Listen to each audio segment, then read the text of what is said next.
All right, he's a well-known TV personality, an Emmy Award winner, and a former talk show host. These days, Montel Williams wants less talk and more action when it comes to medical marijuana. He's openly admitted to using marijuana to treat his MS, and now he's getting involved with a medical cannabis consulting company.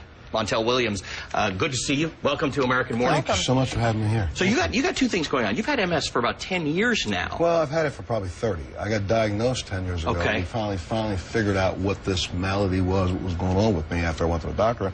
And I've been on a pretty steady, you know, not only called decline, but the disease has done what it's going to do. And I'm trying my best to do everything I can to slow it down, to mitigate some of the effects, and to live like everybody else in this room does, a pretty relatively normal life. And so what is a good day for you like with MS? You know, it's kind of crazy because a lot of people don't understand. You mentioned when I walked up, and a lot of people say this to me, Montel, we see you all the time and you look so good. How do you have MS? Well, let me explain to you. I have to get up in the morning, this morning at 5 o'clock, to go down on a treadmill and elliptical for about an hour just to crack my legs out so I could walk here. Wow. If I don't do that today, I'm not walking this morning.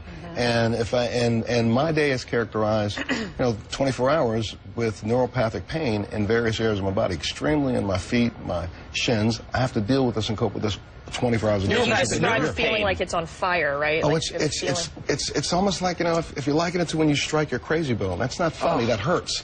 Now just have that continuously and multiply that by about 10. Now, prescription medication at one point you thought was shutting down your kidneys. It was damaging you, and a doctor finally recommended that maybe you should try marijuana to ease some of the chronic pain here. Absolutely. And you know what we're finding right now is that this is a recommendation that a lot of people think is absurd, but let me just make sure that you get to say some truth finally on CNN. For the last 36 years, this federal government has agreed with this as a viable medicinal agent because they've been dispensing it from the University of Mississippi for 36 years.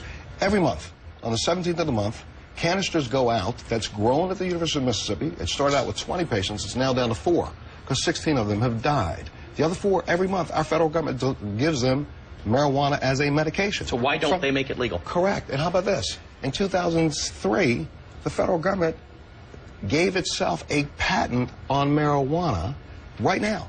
The U.S.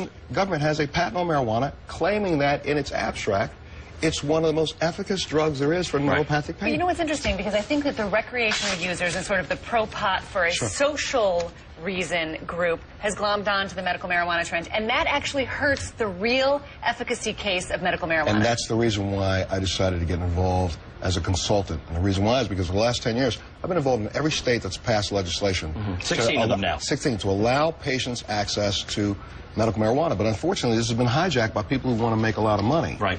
Patients need to be taken off the battlefield and put first. And so I'm now proposing a paradigm that's a shift completely in everything that's been done so far in this country when it comes to the 16 states that allow medicinal marijuana. What's the Isn't shift? it funny? The shift is called abatement, and what that shift means is an opportunity for us to really truly do what should have been done the last 90 years, and that's medicalize a product that's available, that's helping people. First of all, let's understand, 90% of our medication are plant-based medicines. Right. You can walk out of here today, walk across the street, your child can walk across the street and buy a medication that's not even a Schedule 1 to 5 drug, and they will be dead on the living room floor if you don't get home in time if they take too many of them. Right. It's plant-based. Back at the turn of the century, we called it willow bark, but now we call it aspirin.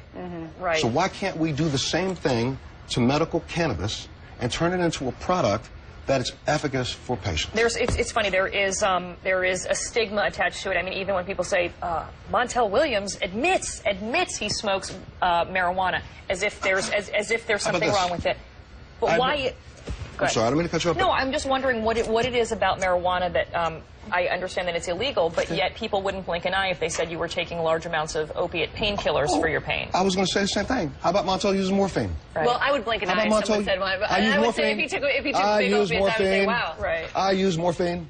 So what it is I use heroin-based products, which is opium-based products. Right. Morphine I get from a doctor. I have a prescription. Right. Opium-based products, I have prescriptions for them. In my medicine cabinet right now, I have 7 different drugs. Because when the pain gets so bad, I have to do that. And the marijuana does something they don't? Oh, without a doubt. No ifs, ands, or buts. How do you...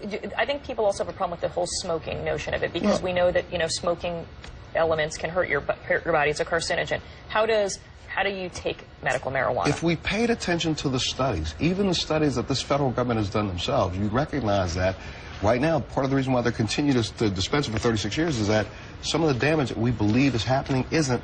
There is edible. There are vaporized. There are How do you particulate take size. it? I use it in every direction I can. I try to eat it at night so that at night I don't have the spasticity and I don't have the cramping. I try to make sure that during the day I try to vaporize. I try to eat during the day. I do various things. And all we have to do is do the science behind this, and we'll bring it into the 21st century. Well, good to see you, and we wish you continued good health. I know you got a procedure coming up. We wish you good luck, and come and keep us posted on it. Montel Williams, good to see you. Thank you. It is 55 minutes after the hour. We'll be right back.